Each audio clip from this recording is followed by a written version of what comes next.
Hello everybody and welcome back. I've got another build for you today, and I got rid of Bone Spear, swapped it for Blight, got rid of a whole bunch of other stuff, and I think this is so far the best build I've played. Minus the beta. The beta was amazing because there was so many builds that were so overpowered, but I digress. We're not in beta anymore. So, it is still a minion build, very heavy minion build. But swapped over to doing a lot of shadow dot damage. So I'm going to go through the gear first, and the gear is going to help the build make a little more sense as well. So while you have 7 or more minions, you gain 18% increased damage reduction. I have 10 skeletons and a golem, so I have 11 minions.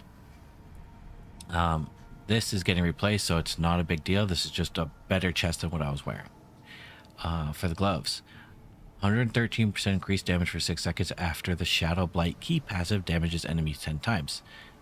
All of your shadow damage does Shadow Blight damage. So it is constant. It's happening every time you do a dot tick, every time you do a decomposed drain, every time you do a corpse explosion and it puts the puddle on the ground, and it's just constant dots ticking. So this happens constantly. So I'm just constantly sitting on an extra 113% damage. Consuming corpse, 30% chance to spawn a blood orb. This is key for keeping your minions alive, because once I enter nightmare mode, I realize my minions die when someone sneezes on them. So this helps to keep them alive, like insane amounts of healing going to the minions for free. Every 10 seconds, my skeletal mages cast a blizzard. So I'm using cold mages so that they are doing this, and as well as freezing the targets, which also makes them vulnerable. I got this to drop, which makes all of my darkness skills chill stuff. And darkness skills have a 100% chance to generate 2 essence against frozen targets. So once my skeletal mages freeze the target, all of my darkness skills are just generating essence for me, which means I can spam up more blights. This increases the maximum of skeletal mages by 3. This makes so my core skills hit 5 or more enemies, it will refund 25% of the resource cost. So this is just for blight. This dropped earlier. I'm thinking of crafting this onto a ring. It'll give me 2 additional skeletal warriors instead of 3, because amulets get the 50% bonus. So that is why that one says 3, but on the ring it'll only be 2. But that'll bring my total minions up to 13. And then here, my skeletons gain increased damage while alive up to 20% after 10 seconds. So this is it doesn't say skeletal warriors or skeletal mages, it just says skeletons. So this is everything. So the more skeletons you have, warriors, mages, doesn't matter, the more overall damage you're going to be doing. I mean, that's just how minion builds generally work, but this one increases it by 20% more on top of that. Book of the Dead, real quick. So Golem, Iron, number 2, so he causes 3 seconds of vulnerability whenever he uses his slam ability. Skeletal mages, number 2, so they get the 4 seconds of vulnerability once they freeze a target. And Reapers, number 2, so that they have a 15% chance to create a corpse whenever they hit something. Alright, so go into the skill tree. Just make it big so it's easier for everyone to see. Decompose. Acolytes decompose again. 10% damage on my minions whenever I'm just channeling it is insane. Blight. And we're going for supernatural blight, so me and the minions are doing 15% more damage. Corpse Explosion, and Corpse Explosion is going to be the one generating the puddle, which does shadow damage, which is going to synergize with the Shadow Blight and Blight itself. Thorns, that's just for my minions to have a little bit extra damage output for whenever they get smacked. Skeletal Mastery rank 3, Skeletal Mage rank 3. Gruesome Mending, so that you can get transfusion, and this is where that piece that was generating 30% chance to generate a blood orb is constantly generating them, and that's healing my minions as well. So this is to help keep the minions alive. These are the last 2 points I put in. I'll probably put my next point whenever I get it into transfusion to make it 30% instead of 15. It'll just feel a little better. Or I might put it back down here for bonded in essence. Not sure yet. But eventually I will max out gloom, because it just increases damage to enemies that have taken darkness damage, which all of my damage is basically darkness except for the minion damage.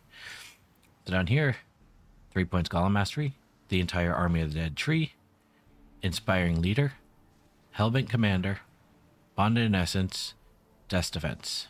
I covered these in a previous video, but real quick, this makes it so they have higher attack speed. So as long as you haven't been hit, your minions get more attack speed.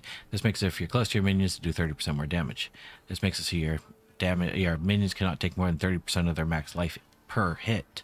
So it takes at most, or I guess at minimum, it takes at minimum 4 hits to kill one of your minions, which is where the blood orb healing comes in, because that's constantly healing them, as well as you're constantly casting Ray Skeleton to get the priest up, which gives the 20% damage buff, plus between this and the actual Ray Skeleton ability, 50% of their max life every 5 seconds. You want to keep the buff up because it's just keeping your minions buffed by 20% damage. It's a no-brainer, and you're going to be spawning plenty of corpses anyway, so don't worry about that. And down here at the key passive, I dropped Caitlin's Edict. I did like the 30% attack speed it was giving them. However, Shadow Blight is actually so stupidly strong. So as you saw earlier on the gloves, I get 113% damage increase after it's done its 10th tick of Shadow Blight. Shadow damage inflicts enemies with Shadow Blight for 2 seconds. You and your minions deal 10% bonus damage to enemies with Shadow Blight. So every 10th time, you're going to do 480 to 587 damage for free. They're just going to take that damage. It just happens. You don't have to do anything. You don't have to press anything. They take damage for free.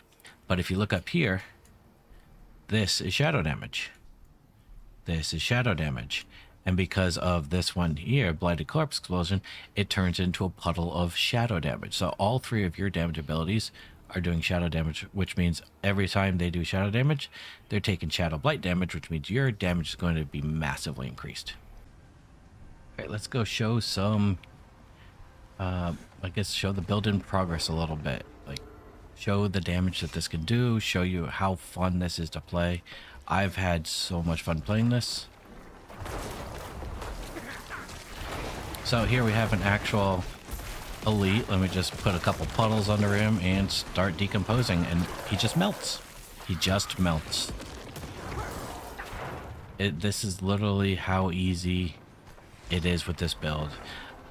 You're going to feel tanky. Obviously, you're not the tankiest person in the world, but I have no idea where to go in this stronghold, to be perfectly honest. I'm just trying to clear it for the first time. I'm guessing down here. But that is how it is. I have a boss fight I'm going to link at the end of the video. And that I did at the end. It was the end of a dungeon. Okay, let's get this guy up and running. Let's get a couple of these guys up. And that's it. Random stronghold. He wasn't like the full-on stronghold boss, but he was a big boy. And he melted. And that is what we're looking for. Alright, well, apparently I made it to the boss fight of this place. I didn't even realize it's going to be that fast. So, yay. Apparently that's just going to spawn in circles all around. So let's just get some damage actually rolling on this guy. Couple blights. Keep the damage rolling, and this is... Oh, I ran out of corpse explosions, and he's dead. That was... that's how it goes on boss fights. So you don't have to worry about the single target. The single target is there. It's not just an AoE clearer because it has corpse explosion like a lot of other builds. So let's light this thing, and yeah, hopefully this helps. Hopefully you enjoy the build as much as I do. Don't forget to like and subscribe, and I will see you again in the future. I'm going to make a few more guide videos, probably make some dungeon videos, and just overall have fun with the game. Bring you guys along for the ride. Probably make a rogue soon. I've never played a rogue. I didn't play one in the beta. Haven't played one yet, so it'll be a first time for me, so I'm going to have a lot of fun with that. So stick around, and I hope to see you in the future. Bye.